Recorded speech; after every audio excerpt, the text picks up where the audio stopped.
Thanks for joining the PI Guy channel. My name is John Morris. I am a licensed professional investigator in Colorado. Let's take a closer look and see how a private investigator catches cheating partners and spouses. A private investigator can undertake a variety of things to assist their client in identifying if infidelity is present in their relationship.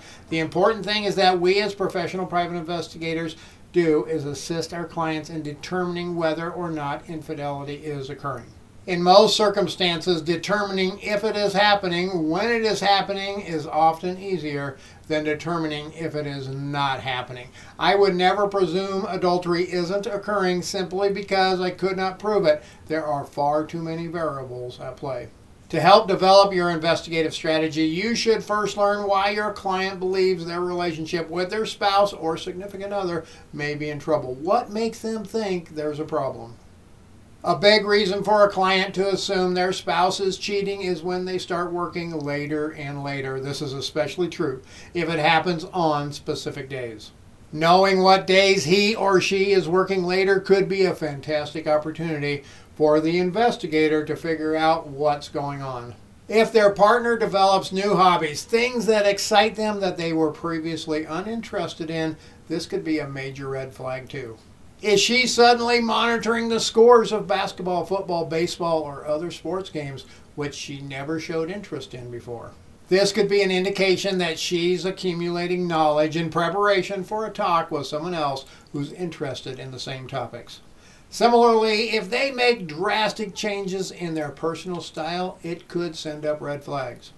Things like a new haircut style or a sudden preference for different styles of pants, or perhaps she is suddenly wearing dresses to work instead of jeans. These are telltale signs that they are attempting to impress someone else. But who is that someone else? Changes in behavior that occur suddenly can have a significant importance too. For instance, if they alter their appearance when they shower or alter their diet, any sudden shifts in interest, behavior, and personal style can be dead giveaways to infidelity. It is also highly telling if they are more secretive, such as texting in another room or getting up in the middle of the night to check their phone and always hiding phones, tablets, and computers or changing passwords on their electronic devices. Are there texts that are always erased in addition to this? Are they utilizing text messaging applications like Snapchat or other apps that can be programmed to delete all conversations automatically? Okay, we will dig into the many ways a PI can help prove infidelity in just a few moments. But first, let's take a look at a few additional reasons why your client might suspect infidelity. It can be significant if their significant other suddenly stops arguing about things, especially topics they used to argue about all the time. I know it sounds weird. Most of us might prefer if our spouse stopped arguing all the time, but can this have deeper meaning than just not wanting to discuss that topic anymore? When someone has made up their decision and is moving on to someone else, moving forward with another relationship, well, those things they used to care about often become irrelevant to them. Do they seem to be overjoyed all of the time, or are they unconcerned about those old arguments?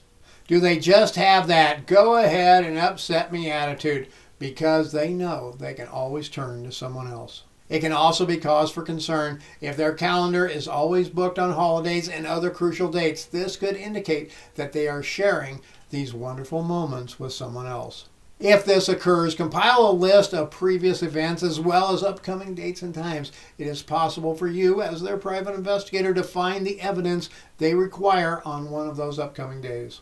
One of the most significant things to watch for is when one's love life changes. Evenings aren't the same. This is frequently one of the first clues clients have and one of the most difficult for them to speak with us, and understandably so. After all, we are strangers. Let's look at some of the products and skills you, as a professional private investigator, can utilize in your infidelity and cheating spouse investigations. Now that you know some of the reasons your client may come to you for infidelity and cheating spouse investigations. One thing that any private investigator should do in these types of investigations is perform online investigations, often known as OSINT, Open Source Intelligence Investigations.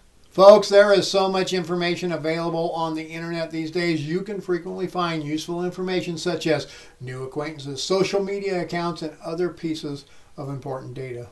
While doing this type of information scraping, you may be able to find images of your client's spouse and the other party. In addition to the OSINT, I would recommend that you undertake a thorough background check on the spouse or significant other too.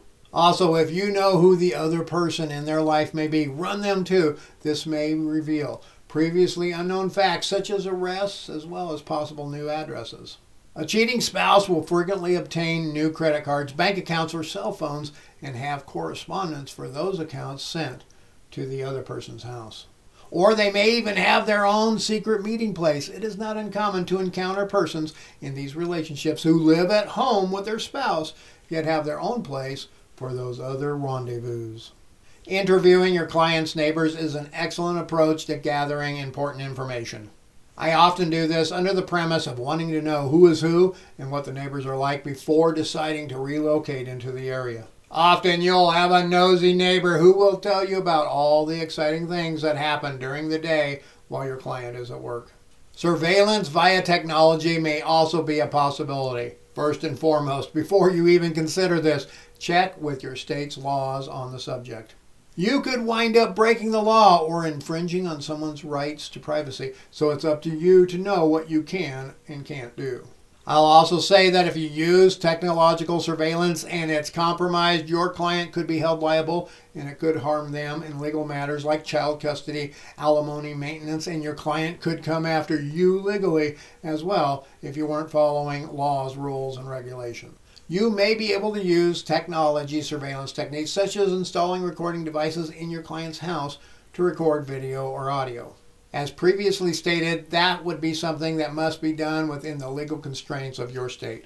I'd also make sure they are not in private areas or places where the spouse or anyone else would have reasonable privacy expectations.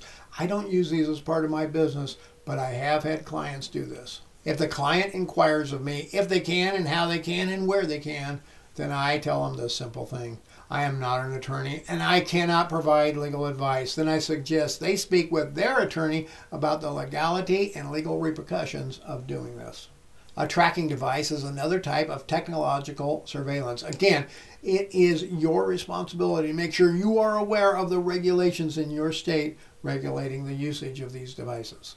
Some states have laws prohibiting them, while others have laws allowing them under specific restrictions and conditions. I don't use them myself, but I'm sure there are PIs in Colorado who do.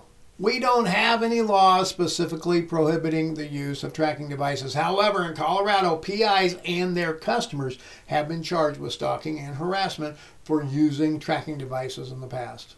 Physically inspecting phones, tablets, and computers for evidence, as well as reviewing mobile phone activity data, is another technique to collect vital data, information, and evidence. What numbers are they contacting or texting, and on what days of the week, and what hours are they doing so? Once again, check your state's laws to see what you can and cannot do with these activities. Okay, here is one of the biggest super secret services that a PI can offer to help their client determine if infidelity is occurring in their relationship. Surveillance, folks, is the most effective technique to assist your client in obtaining the evidence they require in these circumstances.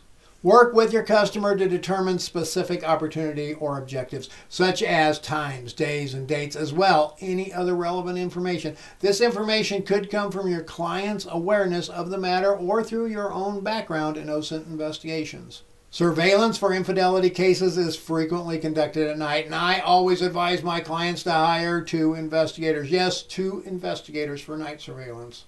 Using 2 investigators ensures the investigation's integrity and allows for a better follow situation once it goes mobile. Obviously, we cannot guarantee the outcome or results of surveillance, but having 2 investigators can certainly assist in evidence gathering. Nothing is more frustrating than getting burnt on a domestic civil issue like this. The spouse is usually well aware of what is going on. Even if nothing happens, more issues will inevitably arise in your client's relationship. Really quick, listen up. I made this video a while back regarding how to locate a GPS device on a client's vehicle, and you should check it out right now so you know how to do it for your clients.